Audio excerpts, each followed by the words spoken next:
একটা কথা নিয়ে আলোচনা করব যে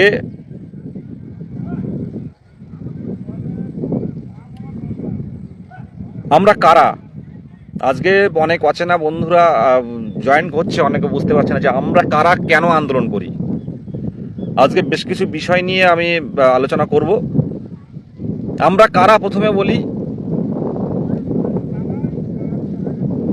অন্যান্য রাজ্যের মতো যেভাবে পশ্চিমবঙ্গেও নিয়োগ হওয়ার কথা ছিল, কিন্তু দুর্ভাগ্য 2017 সালের টেটের মতো একটা দুর্নীতিগ্রস্ত টেট থমকে দিচ্ছে আমাদের দুর্বার গতিকে। 2014 সালের টেটের কথাই বললাম আমি। 2014 সালের টেট, 2017 সালের টেট আর 2022 সালের টেট। এই সরকার, রাজ্য সরকার এই তিনটে টেট নিয়েছে। 2017 সাল, 2014, 2017 আর 2022 এখনো পর্যন্ত যাদের রেজাল্ট হাতে রয়েছে। 2017 সালের দীর্ঘ 5 বছর পর, দীর্ঘ 5 বছর মানে 2017 পর 17 টেট যারা ফর্ম ফিল আপ করেছিল,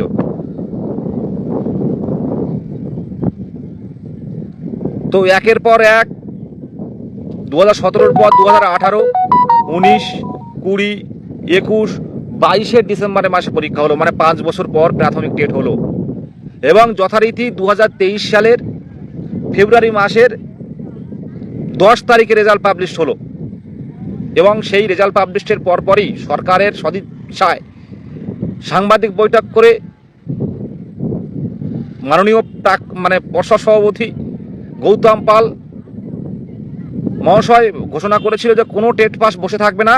এবার থেকে আমরা ন্যূনতম দুবার মানে মিনিমাম দুবার নিয়োগ হবে এই টেট পাসদের নিয়ে। 22-এর টেট পাসদের নিয়ে ন্যূনতম দুবার নিয়োগ হবে। আজকে ভাবুন তো, ন্যূনতম মানে মিনিমাম দুবার নিয়োগ হবে। আজকে মিনিমাম তো দূর, ম্যাক্সিমাম তো দূর, মিনিমাম কেন? এই 2 বছর 2.5 বছর হতে গেল, আমাদের নিয়ে কোনো পদক্ষেপ নেওয়া হলো না।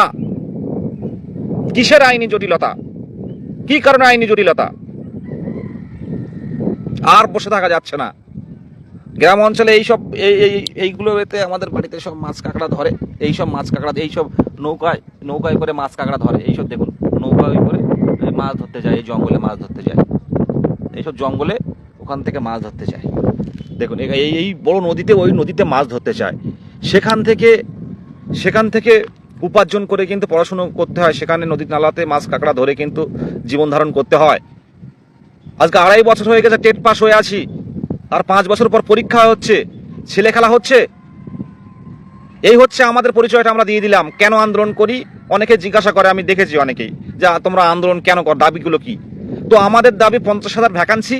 এবং আমি আজ লাইভ করার আগে আমি বলে দিয়েছি তাদেরকে যে লাইভটা দেখুন, পরিষ্কার হবে আজকে, যে ন্যূনতম 50,000 ভ্যাকান্সি এবং দ্রুত নোটিফিকেশন চাই। কারণ আপনারা যদি দিন দিন এইভাবে অপেক্ষায় পড়ে থাকেন, আমি পরিষ্কারভাবে বলছি, নিয়োগ কিন্তু পাওয়ার আসার সম্ভাবনা খুব কম।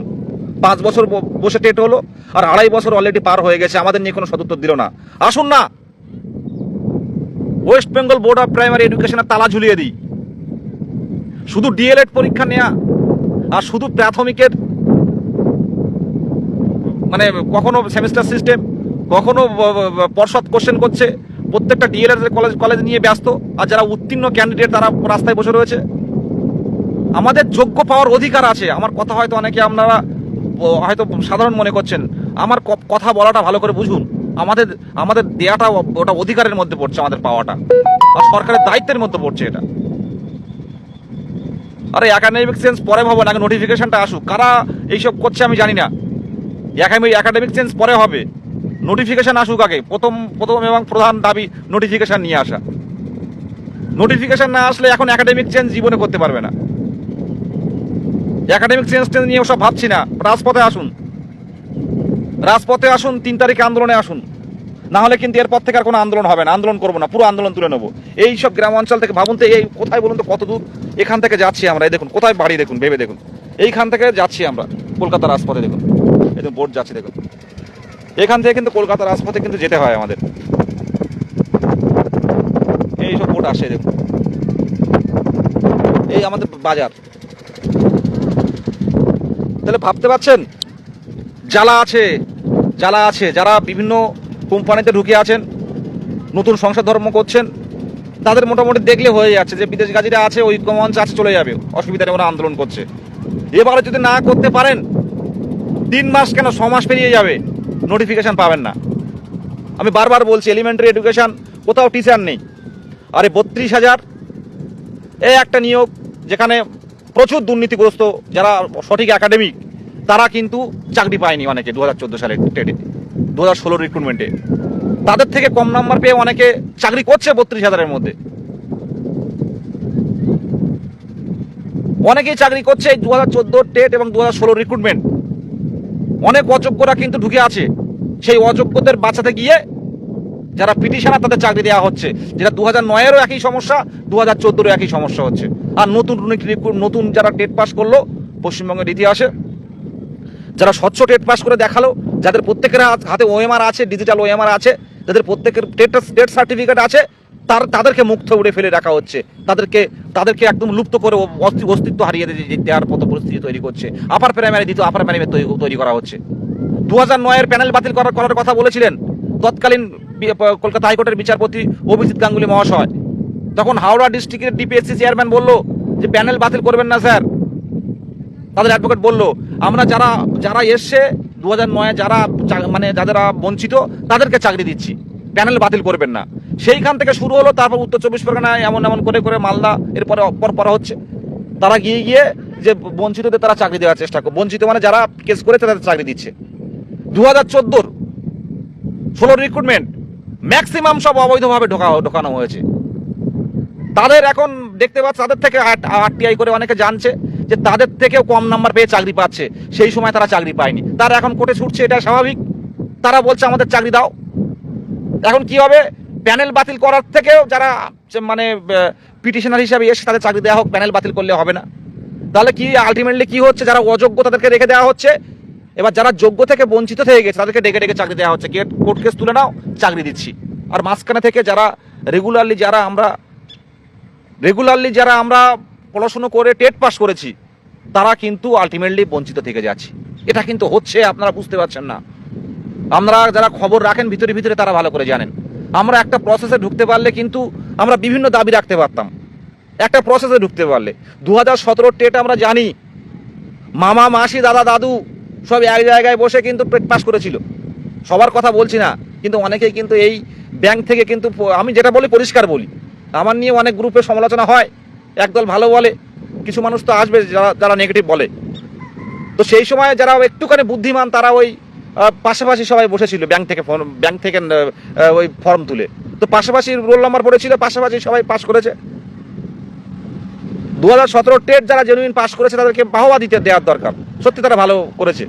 2022-এর টেট আমরা সহজ করি, হ্যাঁ সহজ হতে পারে যারা একটু পড়াশোনা করেছে, কিন্তু অনেকে পড়াশোনা করেও কিন্তু অনেকে টেট পাস করতে পারেনি। এটা কিন্তু বাস্তব। যত লক্ষ্য বসেছিল তত লক্ষ্য কিন্তু পাস করেনি। সোজা কোশ্চেন যারা বলছেন হয়তো আনুপাতিক হারে 2017 তুলনায় সোজা, কিন্তু যথেষ্ট কনসেপ্ট ছিল। সামনের দিনে আরো টেট কঠিন হয়ে যাবে, যেটুকু আমার ব্যক্তিগতভাবে মনে হয়, আমি আগে থেকে কিছু বলবো না। তো সেই জায়গায় দাঁড়িয়ে মিছিল করে হেঁটে চলে আসলে হবে না, একদমই তাই। লড়াইটা বুক চিতিয়ে করো। আমাদের কোথায় নিয়ে যাক, আমাদের যেখানে নিয়ে যাক, আমাদের দাবিটা তুলে ধরবো সেইখানে। যেখানে নিয়ে যাক বলো, 2017 সাল থেকে অপেক্ষা করে 5 বছর অপেক্ষা করে টেট হলো, টেট পাস করে প্রতিশ্রুতি দেওয়া হয়েছিল কোনো টেট পাস বসে থাকবে না। এবার থেকে ন্যূনতম 2 বার নিয়োগ হবে। কিন্তু এই 2 বছর 2.5 বছর পেরিয়ে গেছে, আমাদের নিয়োগ হয়নি। কিসের আইনি জটিলতা? এই 3-4 মাস হচ্ছে ওবিসি সমস্যাটা হতে পারে, তার আগে কি আইনি জটিলতা ছিল? ছেলে খেলা হচ্ছে, এরা আমাদের একটা সুন্দর জীবন, তাদের নিয়ে কি আমাদের নিয়ে ছেলে খেলা হচ্ছে? আমাদের বাবা মায়ের চোখের কোনো মূল্য নেই? আর কোর্ট কেস করে মাধ্যমে যে চাকরিগুলো অর্ডার আসছে সেই চাকরিগুলো বসে দিচ্ছেন পর্ষদে বসে। দুর্নীতি করেছেন আপনারা, দুর্নীতির শাস্তি হোক, কিন্তু নতুন নিয়োগগুলো কেন আটকে থাকবে? আর আজকে ভাবুন তো, প্রাইমারিতে আমি কে কোন দল আমি ভাবছি না, কে তৃণমূল, কে বিজেপি, কে সিপিএম, ভাবছি না। এই সিস্টেমে কম বেশি হবে, এটা কেউ যে যাই বলুন না কেন, কিন্তু অতিরিক্ত হয়ে গেলে সেটা খুব সমস্যার বিষয় হয়ে দাঁড়াবে। আমি কোনো দলকে ইন্ডিকেট করছি না, কিন্তু যারা অন্যায় করেছে, যারা কোনো কারণে অর্থের বিনিময়ে চাকরি দিয়ে তাদেরকে শাস্তি দেওয়া হোক, কিন্তু এই বলে তো দীর্ঘদিন ধরে ফেলে রাখবেন, পিছন থেকে নিয়োগ দেবেন, এটা তো সম্ভব না। যাই হোক, কমেন্ট করুন আপনারা, আমি দেখছি।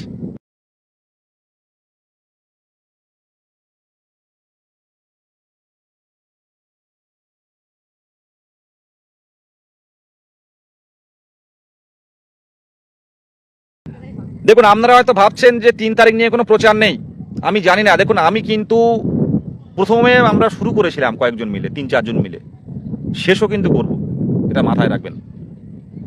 আমরা মাঝে পড়ে অনেক বন্ধুদের সাথে পরিচয় হলো, 23টা জেলার সাথে পরিচয় হলো, যেখানে যাই না কেন। এখানে আমার বাড়ির পাশে একজনের সাথে দেখা হলো, আমার বাড়ি থেকে অন্য পাড়ায়। তো আমাকে জিজ্ঞাসা করলো, বিদেশদা তোমার বাড়ি এখানে? আমি রানিং বাইকে ছিলাম।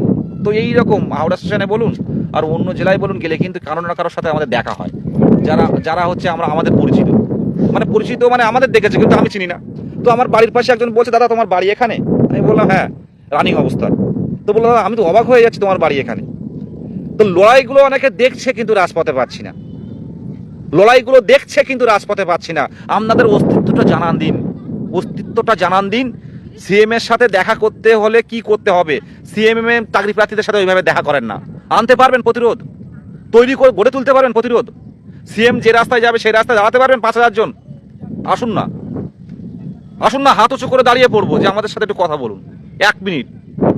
আমরা অন্য দেশে গিয়ে আপনাকে মানে সম্মানহানি বা এইসব কোনো বিতর্কে যাব না। আমরা রাজ্য থেকে আমাদের সাথে দেখা করুন, এই জায়গাটা তৈরি করুন। আমি বলছি বলে আমি কিন্তু সবার কাছে খারাপ হচ্ছি, এরকম একটা ব্যাপার।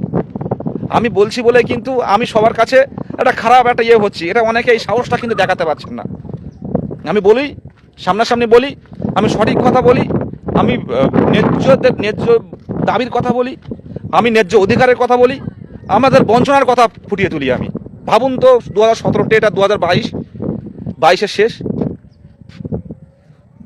একদম 6,20,000 এক্সামে বসেছিল, তার থেকে 1,50,000 পাস করেছিল। তো 1 লাখ বেরিয়ে গেছে, 50,000 পড়ে আছে।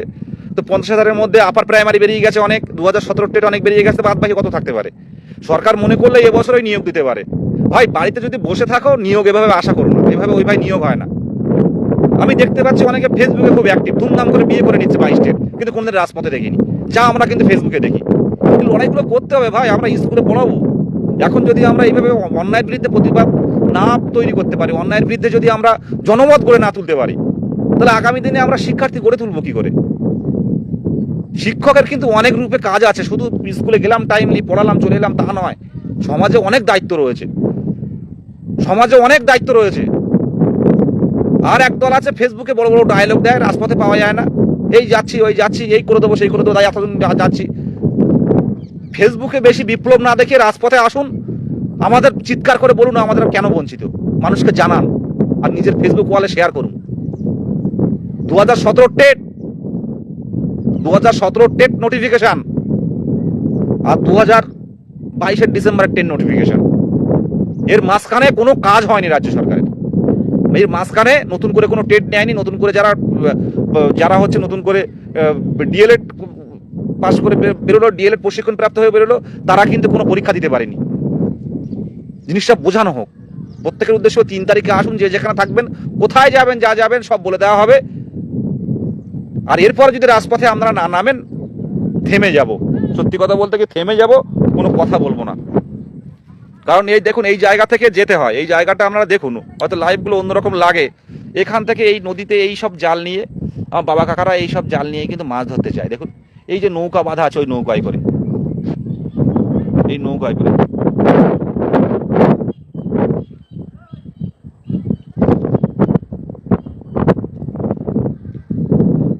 শুনুন, আমি একটা কথা বলি, বিএড বলুন, এনআইএস বলুন, ইন সার্ভিস বলুন, এইসব নিয়ে ফেসবুকে বেশি ডিবেট করব না। সত্যি কথা বলতে কি, যারা যোগ্য তারা আসবে, ঠিক সময় দেখতে পাবেন কি হচ্ছে না হচ্ছে। আমি অনেকেই, সবাই তো আমাদের মানে বন্ধু বান্ধব বলতে পারেন, বিএডে পরীক্ষা দিয়েছিল আমাদের টেটে। তো বন্ধু বান্ধব, তাদেরও বাড়িও বাবা মা রয়েছে, তারাও টেনশন করছে, ছেলে টেট পাস করেছে, ইন্টারভিউয়ে যাবে।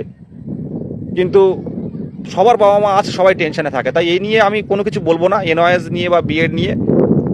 তবে টেট পরীক্ষা হওয়ার আগে, টেট পরীক্ষার একটা নোটিফিকেশান প্রাথমিক পর্ষদ থেকে দিয়েছিল যে যারা বিএড নিয়ে ব্যাচেলার অফ এডুকেশন যারা আছে প্রাইমারিতে বসছে তাদের ভাগ্য সম্পূর্ণরূপে নির্ভর করছে এই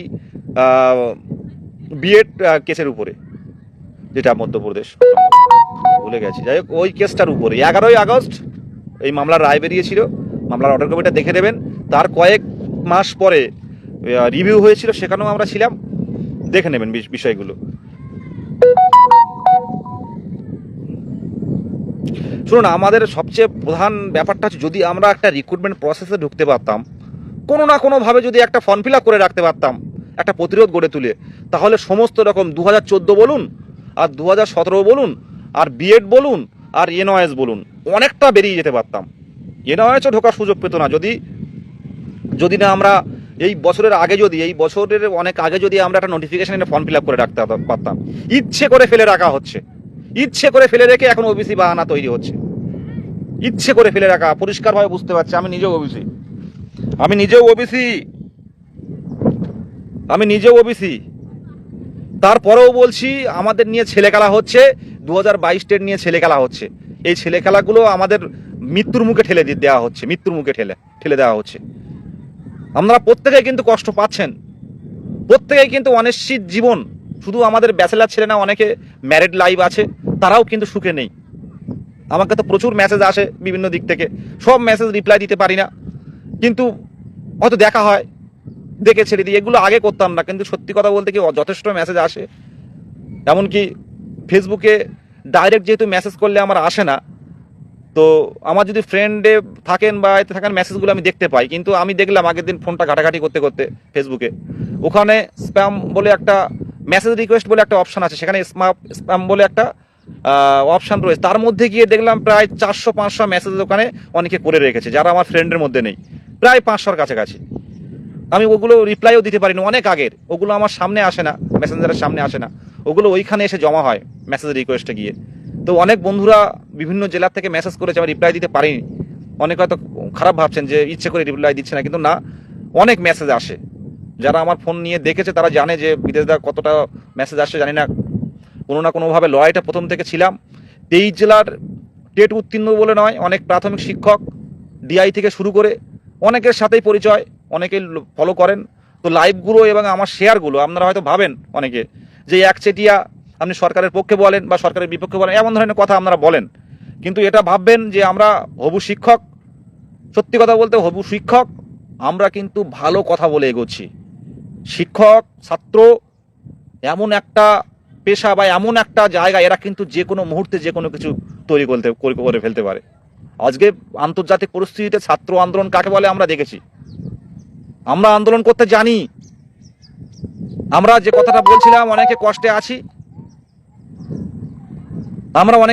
আছি, কিন্তু আমরা কিন্তু কষ্ট নিজের মধ্যে মানিয়ে নিতে শিখে গেছি। আমরা ইংরেজরা রাজত্ব করতো, সেই ইংরেজদের দেখে দেখে মানিয়ে নিতে শিখেছি। আমরা ভারতীয়রা মানিয়ে নিতে জানি যে এইভাবে হচ্ছে হোক, এইভাবে চলছে চলুক। সোভিয়েত রাশিয়ায় কিন্তু সেটা হয়নি, ফ্রান্সে কিন্তু সেটা হয়নি। ইতিহাস পড়ুন, ইতিহাস জানুন। 1 জন 2 জন 3 জন 4 জন করে করে কিন্তু বলা শুরু করেছিল, তারপর একসময় বিপ্লবে পরিণত হয়েছিল। আমরা বিপ্লব করছি না, কিন্তু আমাদের ন্যায্য অধিকার, এই অধিকার আদায়ে আপনারা কেন পথে নামছেন না, আমি অবাক হয়ে যাচ্ছি। আসুন না, কি হবে আমাদের, কি হতে পারে আমাদের, কি হতে পারে বলুন? যদি নিজের বাবা মায়ের চোখের জল রাখার জন্য, নিজের স্বপ্ন পূরণের জন্য যদি রাজপথে লুটিয়ে পড়তে হয়, তো পড়তে রাজি আছি। এটা কোনো আবেগ নয়, সত্যি কথাই বলছি। এরকম হাজার হাজার যোগ্য উত্তীর্ণরা আজকে ডিপ্রেশনে ভুগছে, অবসাদে ভুগছে, তাদের ভালো লাগে না কোনো কিছু, যেটা আমি কিছুটা হলেও ফিল করতে পারি। কারা কি করতে পারে জানি না। অনেক ক্যান্ডিডেট আমার কাছে ফোন করে, কেউ তামিলনাড়ু কাজ করে, কেউ মধ্যপ্রদেশে কাজ করে, দাদা এবার কি আসবো, এবার কি ইন্টারভিউ দেবে। 2 বছরের আগের থেকে বলতে আসছে, দাদা এবারকে কাজ ছেড়ে দিয়ে আসবো, বিয়ে করে ফেলেছি অনেক আগে, ভাল লাগছে না। অনেকে পোল্ট্রি ফার্মের ব্যবসা করছে, এইরকম করছে। অনেক ক্যান্ডিডেটের সাথে কথা হয়। তো এইভাবে আর পারা যাচ্ছে না। একটা প্রতিরোধ, আমি আন্দোলন বলছি না, প্রতিরোধ আটকানোর দরকার। আর সত্যি কথা, আমার লাইভের মাধ্যমে আবারও একটা আমি হয়তো অনেকের কাছে খারাপ হয়ে যাচ্ছি, অনেক নেতা দাদাদের কাছে সমাজসেবকদের কাছে যে এইভাবে আন্দোলন করছে বারে বারে, কিন্তু তাদেরকে আবারও বলতে চাই, দেখুন আমাদের অবস্থাটা বোঝার চেষ্টা করুন। এরকম প্রত্যন্ত গ্রাম থেকে শহরে গিয়ে থেকে পড়াশুনো করে অনেকের মনে করেন 14 টেট কোয়ালিফাই করতে পারেনি। জীবনে তো অনেক ভুল ত্রুটি থাকে, কেউ পরীক্ষাই দেয়নি। 17 টেটে মনে করুন কেউ ডিএলএড করেনি, বা কেউ 1-2 নম্বরের জন্য বাদ চলে গেছে। তো আমাদের বিষয়গুলো একটু সহানুভূতির সাথে যদি ভাবেন, তখন আমাদের শত্রু মনে হবে না। আমরা কারা, আমার এলাকায় তো নেতা মন্ত্রী অনেক আছে, তো তারাও দেখে যে এই ছেলেটা কি করে সারাদিন যে আন্দোলন। কিন্তু আন্দোলনটা কেন করি? হ্যাঁ দাদা, প্রাইভেট স্কুলগুলোতে টেট পাস টিচার করা হোক। যদি কোর্টের অর্ডার আনা যায় তাহলে সরকারি স্টুডেন্ট বাড়বে ও টিচার ভ্যাকেন্সি বাড়বে। প্রাইভেট স্কুলে দেখুন, একটা কথা মাথায় রাখবেন, প্রাইভেট স্কুল যারা ইন সার্ভিস বলছেন নিজেকে, অনেক প্রাইভেট স্কুল নন ট্রেন্ড হলেও চালিয়ে দিচ্ছে, মানে ট্রেন করে নিল এনআইএস থেকে। কথা বলছি, আমার কথাটা একটু বোঝার চেষ্টা করবেন, আমি হয়তো ভেবে গুছিয়ে বলতে পারছি না। এনআইএস কাদের জন্য ছিল? ইন সার্ভিসদের জন্য। কিন্তু ইন সার্ভিস মানে কোনো না কোনো বেসরকারি স্কুলে বা সরকারি স্কুলে পড়াচ্ছেন বলে, কিন্তু সেইখানে স্টুডেন্টের সামনে পড়াতে গেলে হয়তো ট্রেন ছাড়া পড়ানোর একটা, মানে 2017-19-এর আগে কিন্তু ট্রেন ছাড়া পড়াতো। 14 সময় কিন্তু ট্রেন ছিল না। 14 টেটের ক্ষেত্রে একটা অর্ডার নিয়ে আসা হয়েছিল। কিন্তু ইন সার্ভিস হতে গেলে কিন্তু তার আগে টেট পাস থাকা জরুরি। কত মূল্যবান কথা দেখুন। আমি ইন সার্ভিস, নিজেকে ইন সার্ভিস বলে আমি প্রাইভেট স্কুলে পড়াই ইন সার্ভিস, কিন্তু পড়াতে গেলে, শিক্ষার্থীদের সামনে যেতে গেলে আপনার কিন্তু টিচার এলিজিবিলিটি টেস্ট কোয়ালিফাই হতে হবে। এটা মাথায় রাখবেন। আমি একটা সংক্ষেপে 2টো লাইন বলে দিলাম, আর বেশি কিছু বলবো না। আমি চাই না কোনো ভাই বঞ্চিত হোক, কিন্তু আইনের পথে চলবে। এখানে কোনো শত্রুতা, আমার নিজের ভাই হলেও আইনের পথে চালাবো আমি। এখানে আলাদা করে কিছু বলার নেই। কোর্টের মতো চলবে, আদালতের মতো তার বিচার প্রক্রিয়া চালাবে। তবে আমরা বরাবরই চেয়েছি 2022 প্রাথমিক টেট উত্তীর্ণ যারা প্রথম থেকে আন্দোলন করেছে, যারা সেই 31শে মার্চ মাস থেকে যারা রাজপথে ছিল, 2023-এর মার্চ মাস থেকে, তার আগেও সংগঠন করে গেছে, তারা যাতে কোনোভাবে বঞ্চিত না হয়, তাদের যাতে কম্পিটিশন না বাড়ে, সেই বিষয়টা আমরা কিন্তু চেষ্টা করব, আইনি পথে চেষ্টা করব। এখানে কোনো রাগ অভিমান বা অন্য কিছু নেই।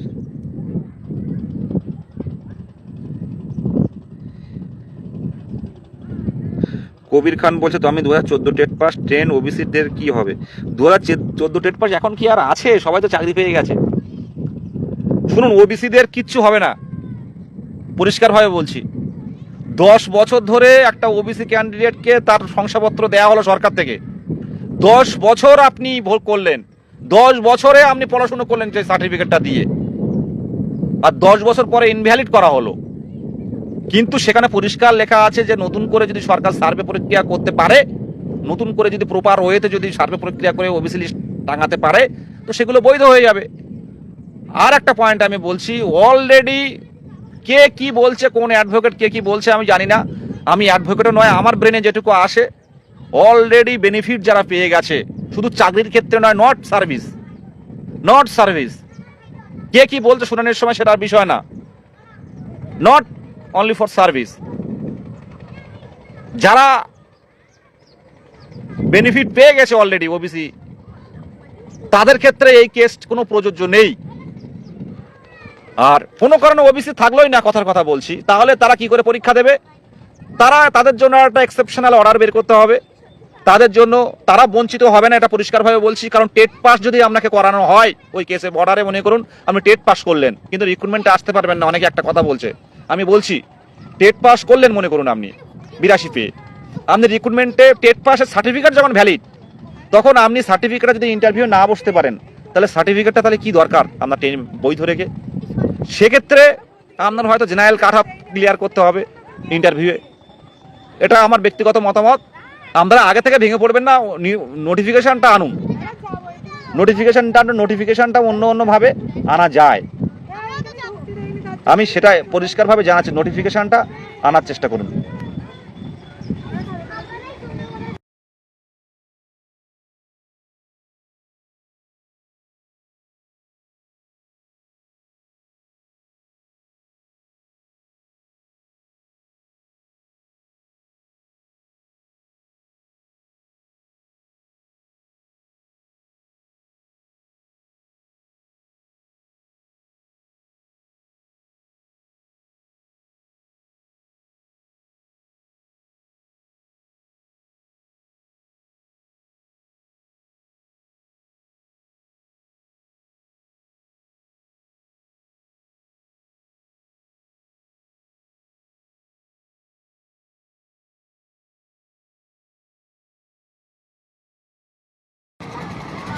বলছে কেভিএস রিক্রুটমেন্ট হচ্ছে, পাঞ্জাবে রিক্রুটমেন্ট হচ্ছে, বিহারে চলছে, এনওএস থাকে জানা যাচ্ছে দাদা।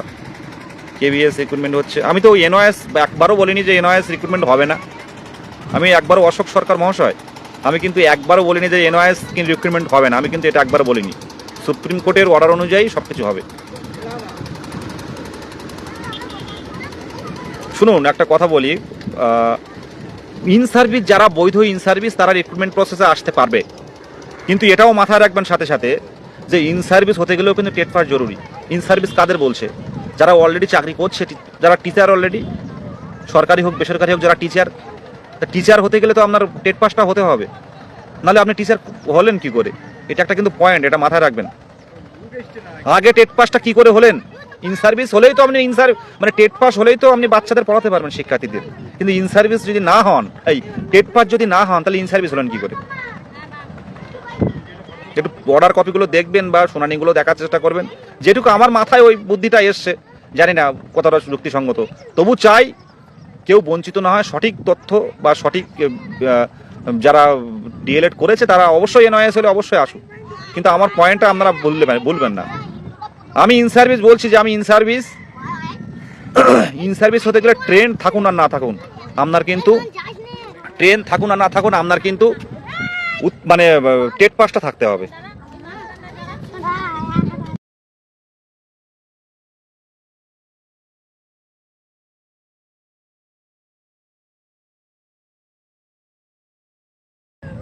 বিধানসভার আগে নোটিশ আসবে না। যদি এইভাবে জিজ্ঞাসা করেন, রাজপথে আসুন, রাজপথে এসে জিজ্ঞাসা করবেন সামনে।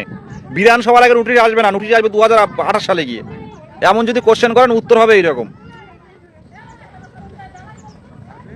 না বন্ধু, ঈশ্বর দাস বলছে আপনার এনওএস এ বিশাল ভয়। একদম ভয় নেই। আমি বারবার বলছি যোগ্য হলে আসুন, মানে যারা যোগ্য ইন সার্ভিস তারা অবশ্যই মানে প্রসেসে আসুন। আমি কিন্তু ভয় দেখাচ্ছি না। হ্যাঁ, বিহারে দেবেন, পশ্চিমবঙ্গে এবং ইন্টারভিউ দেবেন। আমি এই জন্য এনআইএস বিএড নিয়ে কিছু বলতে চাই না। আমি কিন্তু পরিষ্কার বলেছি যে এনআইএস যোগ্য ইন সার্ভিস যারা আছে অবশ্যই ইন্টারভিউ প্রসেসে আসতে পারবে। ওবিসি নিয়ে কোনো সমস্যা হবে না। ওবিসি নিয়ে আপাতত কোনো সমস্যা নেই, যেভাবে এগোচ্ছে কাজ। আপনারা, আমি বুঝতে পারছি না, যারা টেট উত্তীর্ণ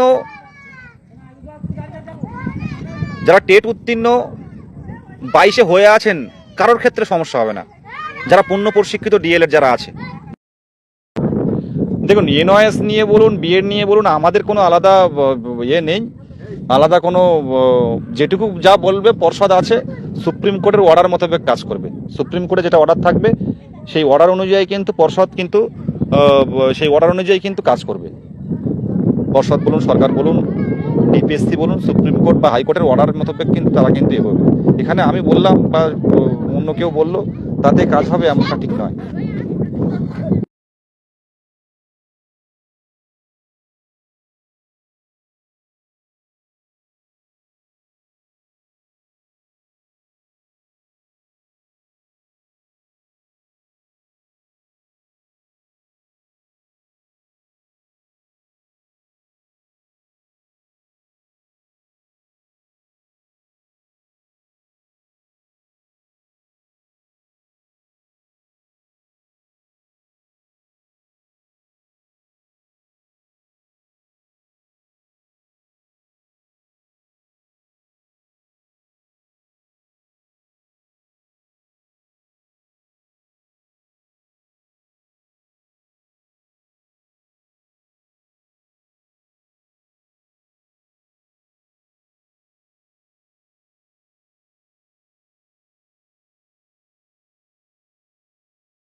এবার চলে এলাম, যাই হোক, প্রত্যেকের উদ্দেশ্যে যেটা বলছিলাম যে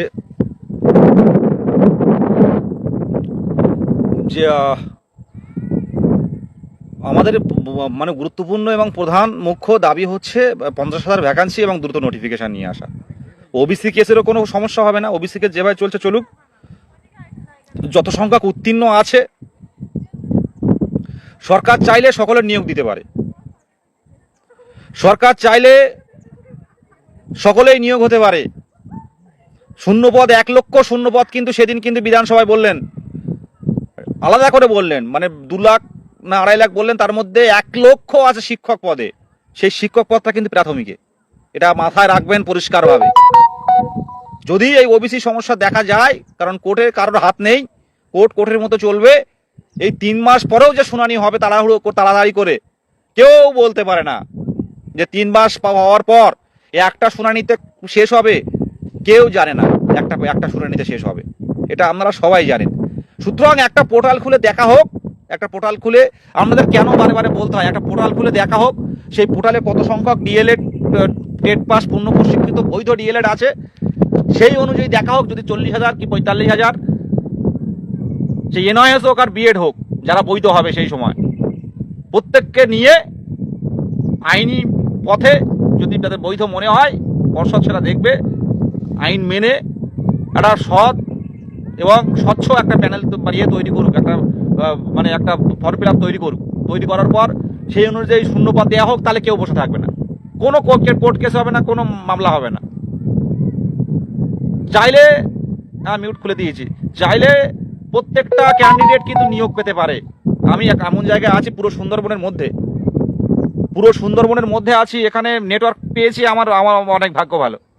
এই জিও নেটওয়ার্ক পেয়ে গেছি আমি, এও অনেক মধ্যে আছে সুন্দরবনের।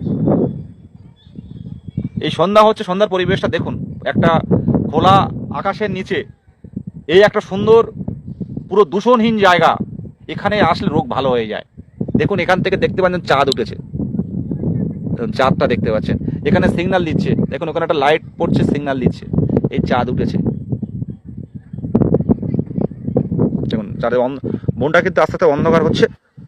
আমি অনেকক্ষণ লাইভ করেছি, আমি যেটুকু বলবো যে আপনাদের কথা, আমি আবারও বলছি যে কথা যদি তুলতে চান, কথা যদি সরকারের কানে পৌঁছে দিতে চান, মুখ্যমন্ত্রীর প্রথম স্টেজে যেখানে প্রাথমিক শিক্ষক নিয়োগের কথা যদি মুখ্যমন্ত্রীর মুখ থেকে শুনতে চান, অন্তত ওনার অস্তিত্ব জন্য, আমাদের অস্তিত্ব যাতে না হারায়, অন্তত একবার ওনার দৃষ্টি আকর্ষণে রাজপথে আসুন। আবারও বলছি, পুরোপুরি অরাজনৈতিক আন্দোলন, কোনো রাজনৈতিক রং নেই, শুধুমাত্র কোনো রাজনৈতিক নেতারাও হাঁটবে না। আমরা 2022 প্রাথমিক টেট উত্তীর্ণরা, দীর্ঘ বঞ্চিত উত্তীর্ণরা কিন্তু আমরা পথে নামবো। আমরা কোনো রাজনৈতিক দলের মধ্যস্থ নয়, আমরা সম্পূর্ণ অরাজনৈতিক। আর হবু শিক্ষক, রাজনীতির কোনো গন্ধ নেই। আমি পরিষ্কারভাবে বলছি, আমরা বিরোধী কেউ নয়, কিন্তু দিনের পর দিন যেভাবে আমাদেরকে বঞ্চিত করে রাখা হচ্ছে, এই বঞ্চিত কথাটা শুনে শুনে স্বাভাবিক হয়ে গেছে। কিন্তু যখন শুনবেন 2017 টেট, তার দীর্ঘ 5 বছর রাজ্য সরকার টেট নেয়নি, তারপর 2022-এর টেট নেয়, এবং 2023-এর ফেব্রুয়ারি মাসের রেজাল্ট পাবলিশ করা হয়।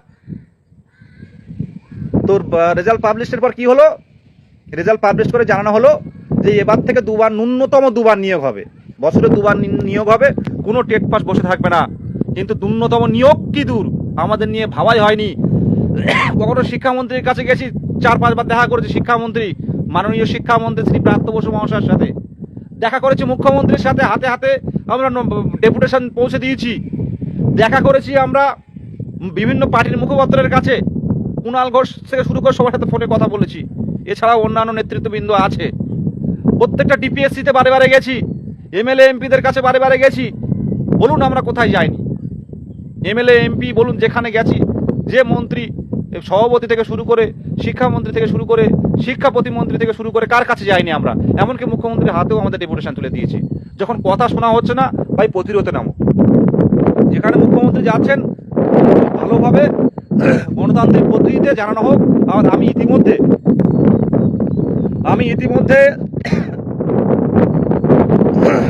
কালীঘাটে যাচ্ছি, মুখ্যমন্ত্রীর বাড়িতে যাচ্ছি, যেখানে বাড়িতে নয়, যেখানে হচ্ছে ওনারা বসেন, অনেক মানে বাড়ির এরা বসেন, যারা বিভিন্ন রকম সমস্যার কথা শোনেন, সেখানে আবারও যাচ্ছি।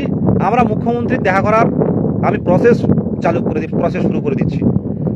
আমরা বিদেশে গিয়ে সমস্যা তৈরি করব না, বিদেশে গিয়ে কোনো কারোর নাস্তানাবাদ হোক, কেউ অপমান হোক, সেটাও চাইবো না। কিন্তু আমাদের সাথে দেখা করতে হবে, আমাদের দাবিগুলো শোনা হোক। আমরা কোনো কনস্টিটিউশন মেনে যেটা যা করতে হয় সেটা করব। আর্টিকেল 21A যেটা compulsory education, free and compulsory education, সেই কম্পালসারি এডুকেশন থেকে বঞ্চিত হচ্ছে প্রত্যেকটা আমাদের এলাকায়। এখানে দেখতে পারেন প্রত্যেকটা স্কুল যেগুলো আছে, একটা আমরা ছোটবেলা থেকে দেখে এসেছি, একটা দুটো তিনটে চারটে পাঁচ ছটা মাস্টার। এখন সেই মাস্টার তলানিতে এসে দুটো কি তিনটে মাস্টার নিয়ে স্কুল চালানো হচ্ছে। আর যে সিপিএম এর আমলে, বাম আমলে, আমি কোনো পার্টির না পরিষ্কারভাবে বলছি, যখন বলবো সবাইকে বলবো, বাম আমলে শিশু শিক্ষা কেন্দ্র SSK সেখানে চাকরি করছে কোনো পার্টির বাম আমলের কমরেডদের শালি, কমরেডদের শালার ছেলে, কমরেডের স্ত্রীর বান্ধবী, মেয়ে স্ত্রীর বান্ধবী, এরা তো চাকরি করছে এখানে। এই শিশু শিক্ষা কেন্দ্রে যারা মাসিমারা ঢুকে আছে তারা সব তো কমরেডদের বাড়ির আত্মীয়। সেখানেও একটা শিক্ষার্থীরা যাচ্ছে, আমি দেখি, এটা আমার একদম এতে মিশে গেছে। আমি তো এলাকায় দেখি শিশু শিক্ষা কেন্দ্রে যাচ্ছে, আর সরকারি প্রাইমারি স্কুলগুলো বন্ধ হয়ে যাচ্ছে। আর এই শিশু শিক্ষা কেন্দ্রে যারা ঢুকে রয়েছে সব বামপন্থী আমলের সব আত্মীয় পরিজন, তারা ওখানে কাজ করছে, চাকরি করছে। প্রত্যেকেই কম বেশি করেছে, কিন্তু অতিরিক্ত বেশি করে ফেললে সেটা কিন্তু আমাদের কাছে দুর্ভাগ্যের। কারণ অলরেডি যোগ্যরা বসে থাকবে আর অযোগ্যরা চাকরি বের করে নিয়ে যাবে টাকার বিনিময়ে। সব সরকারের আমলে কম বেশি হয়েছে, কিন্তু এই সরকার দীর্ঘদিন ধরে ফেলে রাখছে, ধারাবাহিক নিয়োগটা কিন্তু করছে না। সঠিক জায়গায় বলছি, এখানে কোনো বিরোধিতার জায়গা নেই, যেটা সঠিক স্বচ্ছ সেটা আমরা বলছি। এটুকুই বলা। প্রত্যেকে ভালো থাকবেন, শুভ সন্ধ্যা। আর অনেকক্ষণই লাইভ করলাম, তার মাঝে অনেকে চলে এসেছিল, যার ফলে লাইভটা বন্ধ রেখেছিলাম, আওয়াজ হচ্ছিল বলে। সবাইকে শুভ সন্ধ্যা। 3 তারিখে আসুন। আর ইতিমধ্যে আমি কালীঘাটে যাওয়ার চেষ্টা করছি, প্রসেস তৈরি করছি, মুখ্যমন্ত্রীর সাথে দেখা করা সঠিক পদ্ধতিতে। যে মুখ্যমন্ত্রী এর আগেও দিয়ে এসেছি, আমাদের সাথে দেখা করেনি, এবার আমরা সঠিক পদ্ধতিতে আমরা যাব। দেখা যাক, সঠিক প্রপার ওয়েতে মুখ্যমন্ত্রীর সাথে, মাননীয় মুখ্যমন্ত্রীর সাথে দেখা করতে যাবো। শুভ সন্ধ্যা সকল।